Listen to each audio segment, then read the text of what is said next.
तो हेलो दोस्तों, मेरा नाम है प्रकाश और कंप्यूटर फंडामेंटल के इस टॉपिक में आज बतलाने जा रहे हैं आप सभी लोगों को कंप्यूटर की पीढ़ियाँ। क्योंकि कंप्यूटर ऑफ फंडामेंटल में आपको ये बतलाया गया कि कंप्यूटर फंडामेंटल क्या होता है, कंप्यूटर क्या होता है और कंप्यूटर की हिस्ट्री के बारे में बताया गया था कि कैसे कैसे कंप्यूटर डेवलप किया गया था। फर्स्ट कंप्यूटर का नाम क्या दिया गया, सेकेंड कंप्यूटर का नाम क्या दिया गया था, किसने डेवलप किया था, उसके बारे में बहुत ही अच्छे से आप सभी लोगों को बतलाएं। बट आज आपको बतलाने जा रहे हैं कंप्यूटर की पीढ़ी यानी जनरेशन के बारे में। कंप्यूटर की जनरेशन, ये जनरेशन क्या होता है, आज हम इस टॉपिक में बहुत ही अच्छे से क्लियर से समझाने वाले हैं। तो प्लीज़ आप सभी लोग कंप्यूटर फंडामेंटल के बहुत ही अच्छे तरह से नोट्स बनाएंगे। एक अच्छे तरह से आप नोट्स बना लेते हैं तो कंप्यूटर फंडामेंटल में आपको किसी भी तरह के प्रॉब्लम नहीं होगा। जनरेशन ऑफ कंप्यूटर क्या होता है, आज उस टॉपिक को अच्छे से समझिए, अच्छे से देखिए और हर बात को आप लोग पूरे अच्छे से ध्यान से समझिएगा। चूँकि यहाँ पे शो कर रहा है कंप्यूटर की पीढ़ियों को लेके, कंप्यूटर की पीढ़ियों को लेके। अब कंप्यूटर की पीढ़ियाँ क्या होता है ये भी तो जानना पड़ेगा ना।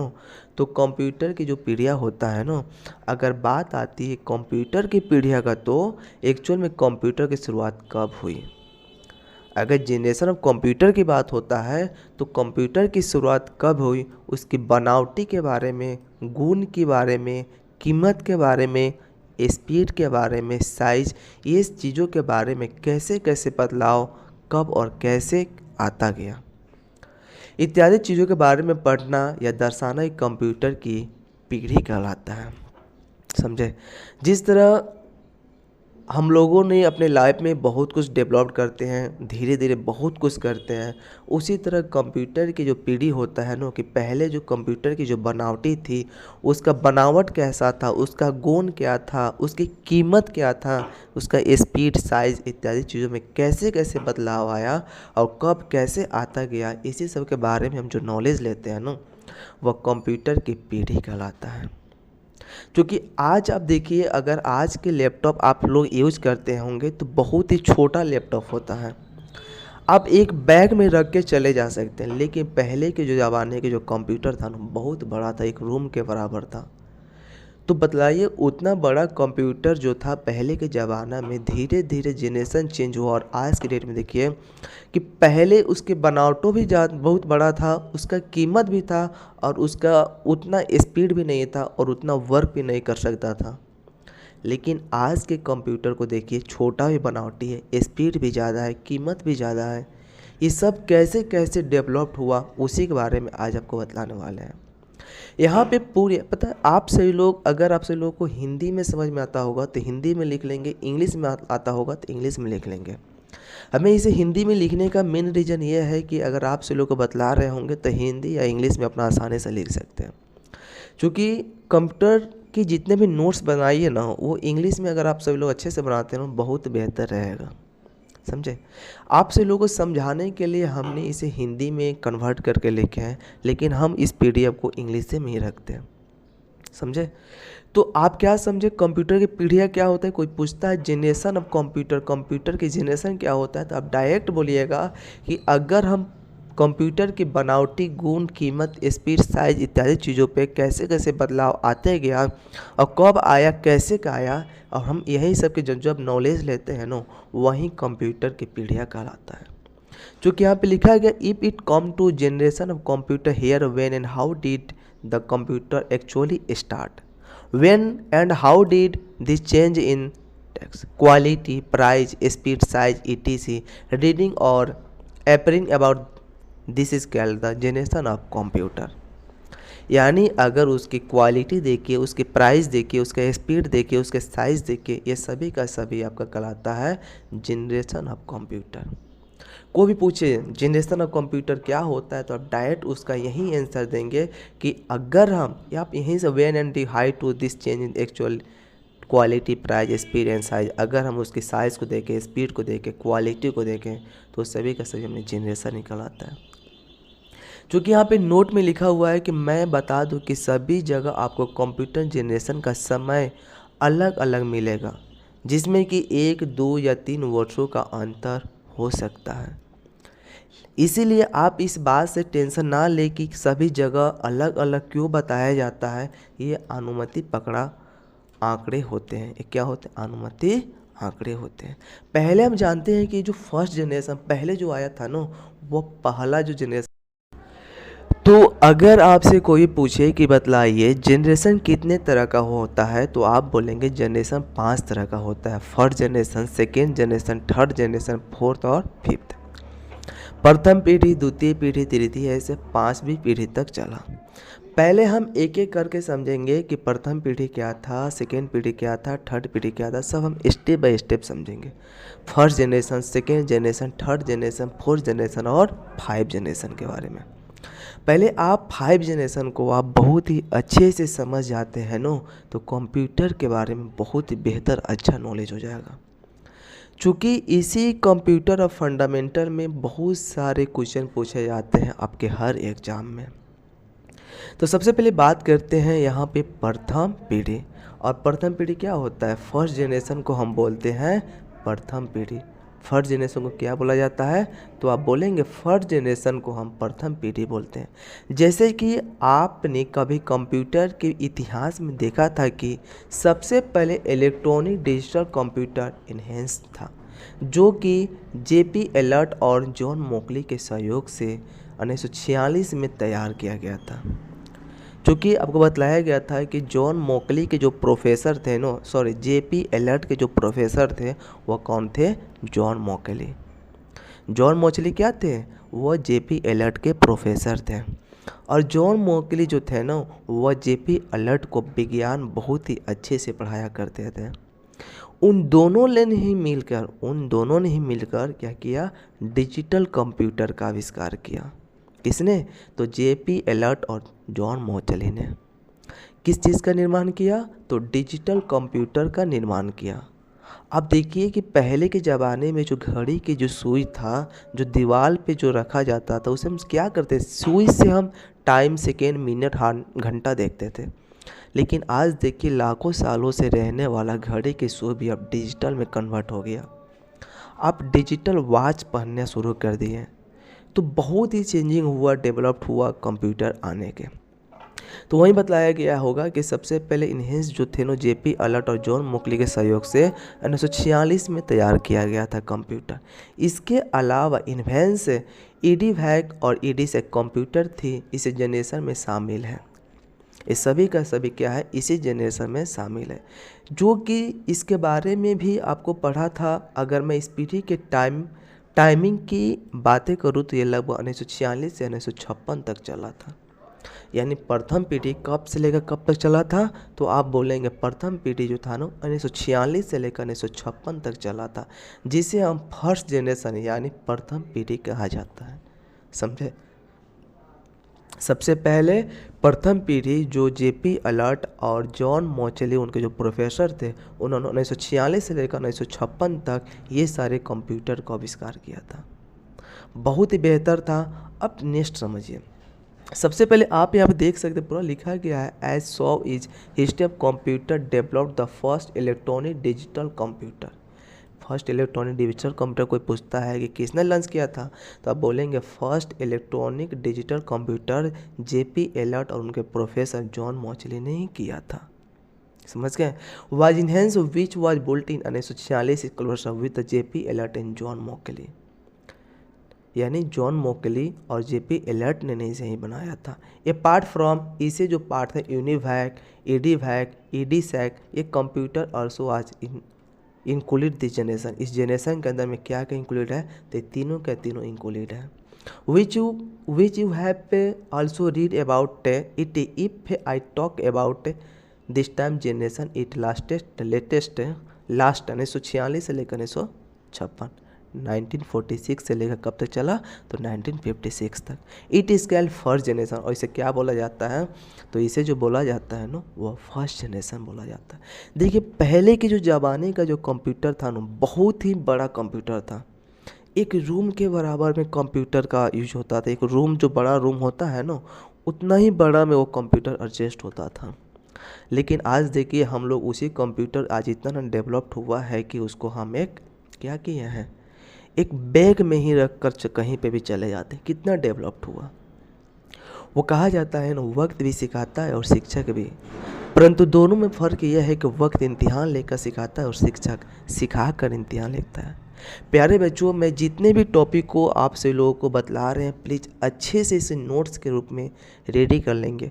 अगर आप एक अच्छे से कंप्यूटर फंडामेंटल के बारे में नॉलेज ले लेते हैं ना, तो बहुत ही बेहतर होगा। एक जीके के रूप में बहुत ही ज़्यादा आपको हेल्प मिलने वाला है। साथ में मैं बहुत ही सारे कंपटीशन के जितने भी कंप्यूटर से रिलेटेड जो भी एग्ज़ाम होते हैं, सारे के बारे में भी अपलोड करने वाले हैं। तो जो भी मेरे चैनल पे न्यू होंगे ना, प्लीज़ आपसे लोग मेरे चैनल को केवल लाइक शेयर सब्सक्राइब जरूर कर लेंगे, समझे। क्योंकि सबसे पहले जो फर्स्ट जो जनरेशन था, जो प्रथम पीढ़ी जो कंप्यूटर था, जो वैक्यूम ट्यूब टेक्नोलॉजी से बना था, VTU, यानी से वैक्यूम ट्यूब जो था ना, जिससे बनाया गया था, फर्स्ट इलेक्ट्रॉनिक कंप्यूटर था। हजारों वैक्यूम ट्यूब का आविष्कार किया जाता है बनाने के लिए, जिसका वजन और आकार काफ़ी बड़ा होता है। जो वैक्यूम ट्यूब जो था ना, उसका आकार जो होता है ना और वजन बहुत ही बड़ा था। इसको रखने के लिए काफ़ी बड़े कमरे का ज़रूरत पड़ती थी, यानी ये सारे जितना भी कंप्यूटर है इसको रखने के लिए बहुत ही बड़ा कंप्यूटर की ज़रूरत पड़ता था। इसका वजन इतना ज़्यादा होता था कि इसे एक जगह से दूसरे जगह पर रखने में भी प्रॉब्लम होता था। और सही बात है कि अगर आप कंप्यूटर पहले के ज़माने का एक जो कंप्यूटर था, एक रूम के बराबर था, उसे हम एक जगह से अगर हम दूसरे जगह तक रखेंगे तो बहुत ही प्रॉब्लम होता है। और आज के ज़माने में देखिए, एक कंप्यूटर एक ही आदमी उसे असेंबल करके और अच्छे से कहीं पे भी एडजस्ट कर सकता है, समझे। तो ये बात है प्रथम पीढ़ी की जनरेशन में। प्रथम पीढ़ी के कंप्यूटर को ऑपरेट करना भी बहुत ही कठिन था, क्योंकि उसे ऑपरेट करने के लिए बहुत सारे ऑपरेटर की आवश्यकता होता था और उस ऑपरेटर को उस भाषा का भी ज्ञान होना चाहिए। और आज के ज़माने में देखिए कि अगर कोई अच्छे से कंप्यूटर को असेंबल करता है तो कोई हेल्पर भी रख लेता है, उस हेल्पर को बताता है, अपना काम शुरू हो जाता है। लेकिन पहले के ज़माने में जब उसके बारे में भी नॉलेज होता था, उसी को रखा जाता था, समझे, यानी उस भाषा का भी उसको ज्ञान होना चाहिए। इसी कंप्यूटर को पीढ़ी में मशीन में ये आपको असेंबलिंग लैंग्वेज को उपयोग किया गया था और बहुत ही बेहतर था और धीरे धीरे बहुत ही ज़्यादा ग्रो किया। प्रथम पीढ़ी के जो कंप्यूटर थे ना, वो ऑपरेट के लिए काफ़ी ऊर्जा की आवश्यकता होता था। ये जो प्रथम पीढ़ी जो कंप्यूटर थे, उसे ऑपरेट करने के लिए बहुत ही ज़्यादा ऊर्जा की आवश्यकता होती थी, जिसके कारण कंप्यूटर बहुत ही ज़्यादा गर्म होता था, हीट उत्पन्न होता था। इसीलिए उसके जो अंदर था ना, एयर कंडीशन का उपयोग किया जाता था। प्रथम पीढ़ी की स्पीड काफ़ी स्लो होती थी, बहुत ही ज़्यादा स्लो होती थी। प्रथम पीढ़ी जो कंप्यूटर था ना, उसका स्पीड बहुत ही ज़्यादा स्लो होता था। इसको एक गणना को पूरा करने में काफ़ी समय लगता था और इसको एक गणना करने में बहुत ही काफ़ी समय लगता था, समझे।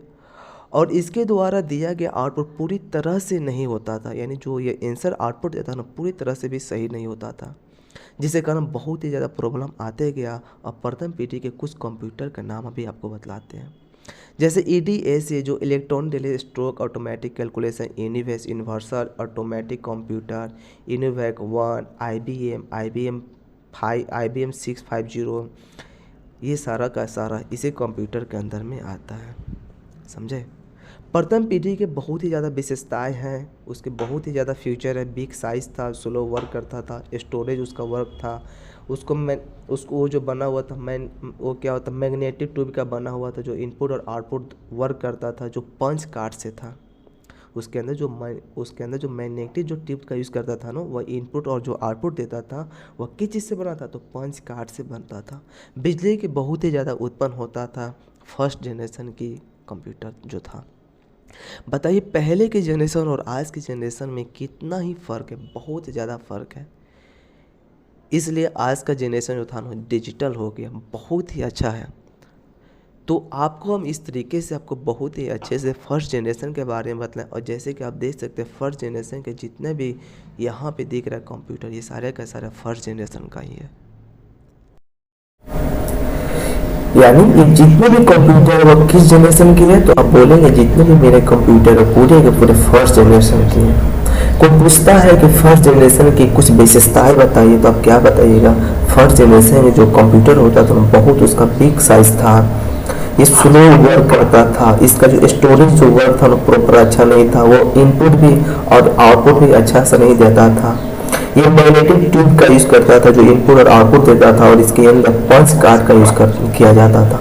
बिजली की बहुत ज़्यादा खपत होता था, हीट बहुत करता था, जिसके कारण उसमें एयर कंडीशन का यूज़ किया गया था। और फर्स्ट जनरेशन के अंदर ये सारा का सारा ईडी सैक ये सभी का सभी इसी के अंदर आता है। वो कब से लेकर कब तक चला, तो 1946 से लेकर 1956 तक चला फर्स्ट जनरेशन, समझे। अब नेक्स्ट समझते हैं। नेक्स्ट टॉपिक क्या है, पहले ये समझिएगा अच्छे से, हर वीडियो को अच्छे से देखिएगा, अच्छे से लिखिएगा, बहुत ही मजा आएगा। इस वीडियो की गुणवत्ता, लक्षण और विशेषताएं भी है। क्या क्या है, तो कोई कहता है कि इस पीढ़ी की गुणवत्ता बताइए, लक्षण बताइए और विशेषताएं बताइए, तो आप क्या बोलिएगा, स्विचिंग डिवाइस में क्यूब का प्रयोग किया होगा। यानी पहले जो कंप्यूटर था, जो स्विचिंग जो डिवाइस था उसमें वैक्यूम ट्यूब का प्रयोग किया जाता था। Use of A vacuum tube in the switching device, समझ गए। ये वैक्यूम ट्यूब क्या होता है आपको हम नेक्स्ट आगे वाला वीडियो में बहुत ही अच्छे से उसके फिगर के साथ बतलाएंगे, बट आप इसका गुण भी बताइएगा, लक्षण बताइएगा और विशेषताएं बताइएगा, समझ गए। ऐसा नहीं कि आप उसका सिर्फ विशेषताएं बताइए, उसका गुण भी है भाई, उसका क्वालिटी भी है। पहले की जनरेशन और आज की जनरेशन में गुण क्वालिटी सब है।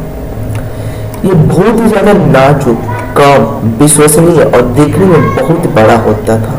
सही बात आपको क्या बतलाया कि ये जो फर्स्ट जनरेशन जो कंप्यूटर था ना, देखने में बहुत ही बड़ा होता था, समझे, बहुत ही बड़ा होता था। लिखा हुआ it was much more decide less replace and larger in player, यानी क्या है, देखने में बहुत ही बड़ा था, समझ गए। और थर्ड में क्या लिखे, इसमें बहुत ज्यादा एयर कंडेंसरों का प्रयोग किया जाता था। अब पता है a lot of air condenser were use it, यानी इसमें क्यों यूज किया जाता था, क्योंकि वो बतलाया गया है कि ये बहुत ज़्यादा हीटिंग करता था। जो पहले की जो जनरेशन का कंप्यूटर था ना, बहुत ज़्यादा हीट करता था, इसीलिए इसमें एयर कंडेंसर का यूज किया गया, समझे।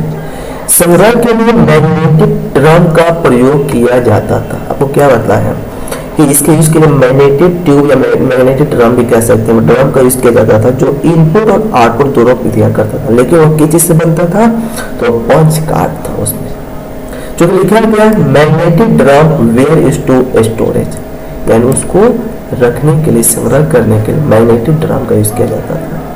इसकी स्पीड बहुत ही मंद थी, यानी its speed was very slow, यानी फर्स्ट जनरेशन जो कंप्यूटर का जो स्पीड था ना, बहुत ही ज़्यादा स्लो था, बहुत ही ज़्यादा कम था, समझे। मशीनी भाषाओं में प्रोग्रामिंग का प्रयोग होना, use of programming in machine language. आप क्या बोलेंगे अगर कोई कहता है कि इसका गुण बताइए, क्वालिटी बताइए, विशेषताएं बताइए, तो यही सब विशेषताएं बताएंगे। बहुत ही अच्छे इसका ये हमने एग्जाम्पल ग्रुप में आप सभी लोगों को समझा रहे हैं। बहुत ही अच्छा टॉपिक है, बहुत ही मजे के साथ पढ़िएगा, हर टॉपिक को अच्छे से ध्यान से लिखिएगा। आपको हम कंप्यूटर फंडामेंटल में 0 लेवल से लेकर बहुत ही अच्छे से अच्छे नॉलेज देने वाले, बहुत ही ज़्यादा आप लोगों को एप्लीकेशन बतलाने वाले हैं, समझे। ये बहुत ही ज़्यादा खुर्चीला होता था, समझे, बहुत ही ज़्यादा क्या होता था, खुर्चीला भी होता था। It is to be very expensive, समझ गए। तो ये सभी का सभी क्या है, प्रथम यानी फर्स्ट जनरेशन का ये कंप्यूटर का सबका सभी उदाहरण है। फर्स्ट जनरेशन जो कंप्यूटर था वो कब से कोई पूछता है, एक बार आप लोगों को फिर से एक बार रिवाइज करवा देते हैं, ठीक है। प्रथम पीढ़ी की जो कंप्यूटर था, जो जेपी एलियट उनके प्रोफेसर जॉन मॉचली ने बनाया था, ठीक है। कब, तो 1946 से लेकर 1956 तक प्रथम पीढ़ी के कंप्यूटर चला, जिसके अंदर में क्या क्या आता है, तो जिसके अंदर बनेगा इनहैंस, ईडी सैक, ये सभी का सभी फर्स्ट जनरेशन कंप्यूटर में आता था। ये सभी का सभी फर्स्ट जनरेशन कंप्यूटर है। लेकिन इसके गुण क्या बोलिएगा, तो इसका गुण यही बोलिएगा कि ये जो था वो वैक्यूम ट्यूब का प्रयोग किया जाता था। ये बहुत ही ज़्यादा नाजुक था, देखने में बहुत ही ज़्यादा भारी बड़ा था, और इसके अंदर एयर कंडीशन का यूज़ किया जाता था, और इसके मैग्नेटिक ड्रम का भी यूज़ किया जाता था। इसका स्पीड बहुत ही कम था, बहुत ही स्लो था, मशीनी भाषा में प्रयोग किया जाता था। अब क्या बोलिएगा, इसके ये बहुत ही ज़्यादा हीटिंग भी किया जाता करता था, समझे। ये सभी का सभी फर्स्ट जनरेशन के पीढ़ी होता है। तो आप ये समझते हैं कि सेकेंड जनरेशन की पीढ़ी कैसा है। ये तो आपको पता सब चल गया कि फर्स्ट जनरेशन का जो आपका कंप्यूटर था उसमें क्या क्या क्वालिटी था, ये तो समझ गए ना। प्रथम पीढ़ी के कंप्यूटर किस टाइप का होता था, हम द्वितीय यानी सेकेंड जनरेशन के कंप्यूटर को समझ लेते हैं। सेकेंड जनरेशन यानी द्वितीय पीढ़ी। सेकेंड जनरेशन क्या बोलते हैं, तो आप बोलिएगा सेकेंड जनरेशन द्वितीय पीढ़ी। 1956 से द्वितीय पीढ़ी की शुरुआत हुई। 1956 से द्वितीय पीढ़ी की शुरुआत हुई। इन सारे कंप्यूटर में ट्रांजिस्टर का प्रयोग किया गया था, जिसके कारण वजह से कंप्यूटर में काफी बदलाव देखने को मिला। अब देखिए, पहले कुछ और यूज किया जाता था और आज ट्रांजिस्टर का यूज किया जाता था। पहले क्या मैग्नेटिक ड्रम का ट्यूब का यूज किया जाता था, लेकिन अब ट्रांजिस्टर का यूज किया जाना लगा। जैसे आकार छोटा, जब उसका यूज किया गया ना तो आकार छोटा भी हो गया, स्पीड में थोड़ा सा स्पीड बढ़ गया, मुनाफा हो गया और ज़्यादा विश्वसनीय होना इत्यादि हो गया। समझ गए। पहले जो था बड़ा वेग था, कम भी काम करता था, उसको हीट ही नहीं करता था और उसमें मैग्नेटिक ट्यूब का यूज किया जाता था, उसका अलग एयर कंडीशन बहुत ज़्यादा लगता था। लेकिन सेकेंड जनरेशन में बदलाव क्या आया, तो उसमें ट्रांजिस्टर का यूज होने लगा। ट्रांजिस्टर का यूज होने लगा।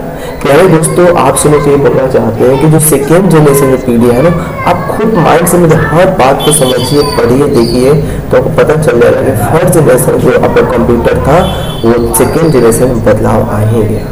समझ गए।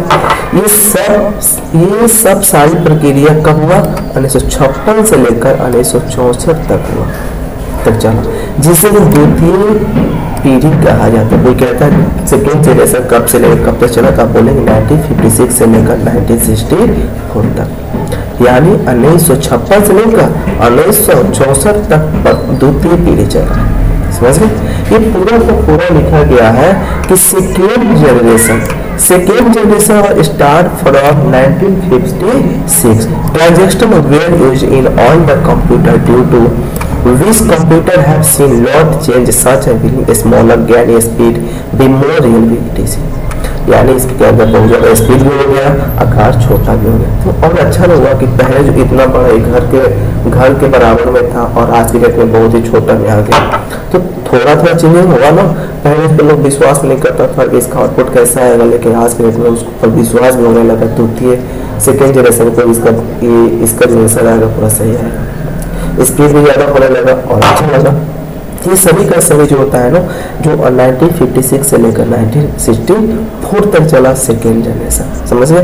अब यहाँ पे समझते हैं कि सेकेंड जनरेशन की गुण के बारे में, लक्षण के बारे में और विशेषता। ठीक है, आपसे लोगों को क्या बतलाया है कि प्रथम जनरेशन मतलब फर्स्ट जनरेशन कब से लेकर कब तक चला, सेकेंड जनरेशन कब से लेकर कब तक चला, इसके गुण क्या है, लक्षण क्या है, विशेषताएं क्या है।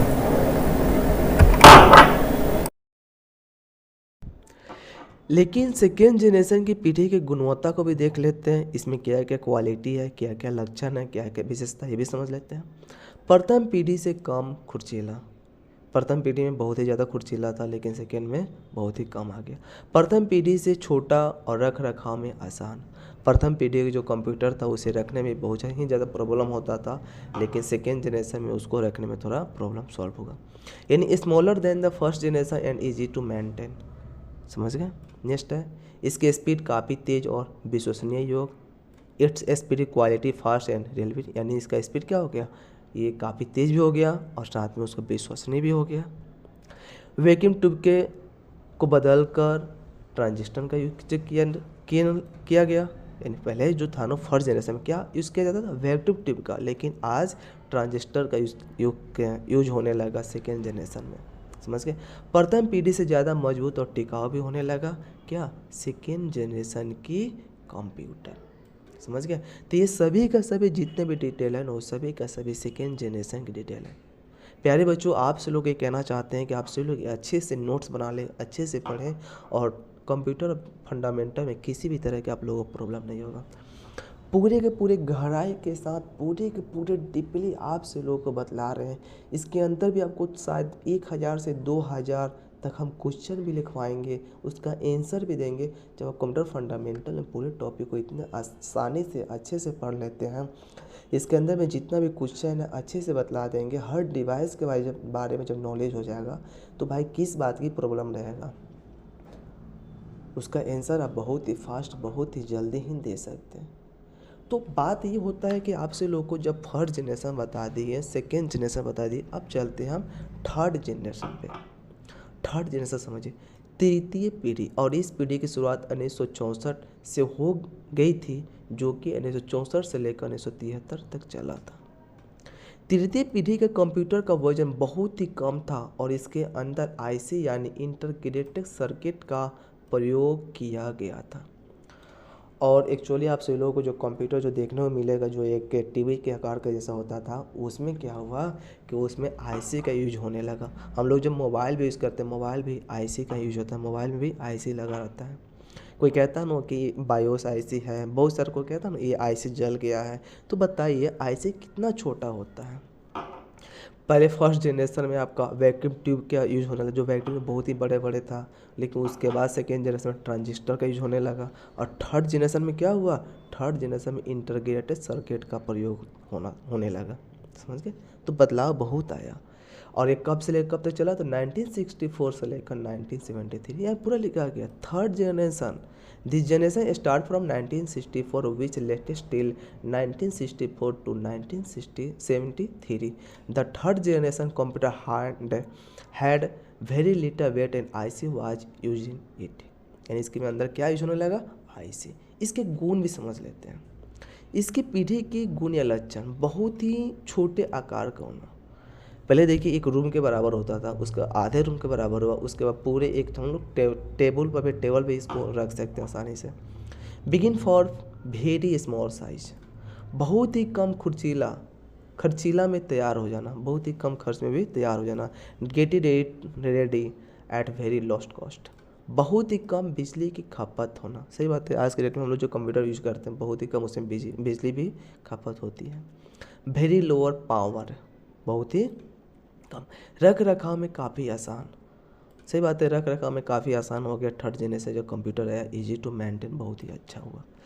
अब समझते हैं स्पीड के मामले में प्रथम पीढ़ी और द्वितीय पीढ़ी से काफ़ी तेज, यानी प्रथम पीढ़ी में जो था स्पीड, जो द्वितीय पीढ़ी में थोड़ा सा स्पीड बढ़ा, लेकिन थर्ड जनरेशन की पीढ़ी में बहुत ही ज़्यादा स्पीड हो गई, इन दोनों पीढ़ी से ज़्यादा होगी। To be much faster than first and second generation speed, बहुत ही ज़्यादा विश्वसनीय होना। टू वेरी रिलायबल, सभी पीढ़ियों से ज़्यादा मजबूत और तीव्र गति से चलने वाला कंप्यूटर भी हो गया थर्ड जनरेशन में। Strong and faster running computer than all generation, IC का प्रयोग, आईसी का भी होने लगा, जिसे इंटीग्रेटेड सर्किट के भी नाम से जानते हैं। तो ये सभी का सभी हमको किस चीज़ में मिला, तो ये सभी के सभी आपको ये थर्ड जनरेशन मिला। लेकिन अब चलते हैं फोर्थ जनरेशन, जिसे हम चतुर्थी पीढ़ी के नाम से जानते हैं। और चतुर्थी जो पीढ़ी था ना, इस पीढ़ी की शुरुआत 1973 से हुई थी, जो कि 1982 तक चली थी, जो कि चतुर्थी पीढ़ी में रखा गया। और ऐसे ये अभी भी वर्तमान में चल ही रहा है फोर्थ जनरेशन के computer. Fourth generation, this generation start from 1973 the last till 1982 which has been kept in the fourth generation such that it is still current running. और आज के डेट में हम जो यूज़ कर रहे हैं ना, वो चतुर्थी पीढ़ी के कंप्यूटर का यूज कर रहे हैं। ये कंप्यूटर अभी आप लोग देखते होइएगा, आप लोग यही कंप्यूटर का यूज़ कर रहे हैं। लेकिन पहले कि आपको first generation, third generation, fourth generation और फोर्थ जनरेशन, इतने सारे जनरेशन के बारे में हमको बतला दिए। इस पीढ़ी की गुणवत्ता और आकार समझिए। वेरी स्मॉल साइज, बहुत ही छोटा size. Very fast in term of speed, speed के मामले में काफ़ी तेज। रख रखाव में और भी आसान, जहाँ चाहो पर वहाँ पर ले जाओ। बहुत ही कम खर्चीले में तैयार, बहुत ही ज़्यादा विश्वसनीय और टिकाऊ भी होने लगा। बहुत ही ज़्यादा स्टोरेज की क्षमता भी रखना शुरू कर दिया। अब जितना डेटा उतना डेटा आप उसमें अंदर रख सकते हैं। बहुत ही कम बिजली भी खपत हो गया। माइक्रो प्रोसेसर चिप भी आ गया, use of micro processor chip. ये सब किस चीज़ मिला, तो ये सब हमें फोर्थ जनरेशन के कंप्यूटर में मिला। लेकिन अब बात करते हैं पांचवी पीढ़ी।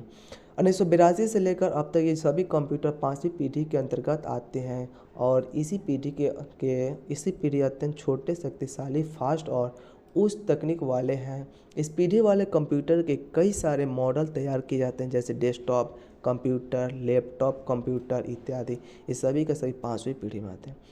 आजकल तो मोबाइल के सारे साइज़ की तरह कंप्यूटर आ गया, मोबाइल के साइज़ की तरह कंप्यूटर आ ही गया है, जिसके आप कंप्यूटर की तरह सभी तरह के कामों को आसानी से कर सकते हैं। ये सभी का सभी 5वीं पीढ़ी में मिला। तो ये सभी का सभी आप सभी लोगों को बहुत ही अच्छी तरह से फर्स्ट जनरेशन, सेकेंड जनरेशन और थर्ड जनरेशन, फोर्थ जनरेशन और फिफ्थ जनरेशन के बारे में बतलाएं। अब इसका आकार भी बतला दिए। तो आप सभी लोगों को जिस तरह का बतलाया है कि फर्स्ट पीढ़ी कब से लेकर कब तक आया, सेकेंड पीढ़ी कब से लेकर कब तक आया, थर्ड पीढ़ी, फोर्थ पीढ़ी, 5 पीढ़ी, यानी 5 जनरेशन के बारे में आपको बताएं। इस पूरे जनरेशन का टाइम ये सब देख लीजिएगा। उसके बाद कि बदलाव क्या आया, क्वालिटी क्या आया, पूरे क्वालिटी को आप लोग अच्छे से याद कर लीजिएगा। तो मिलते हैं नेक्स्ट वीडियो में नेक्स्ट टॉपिक के साथ।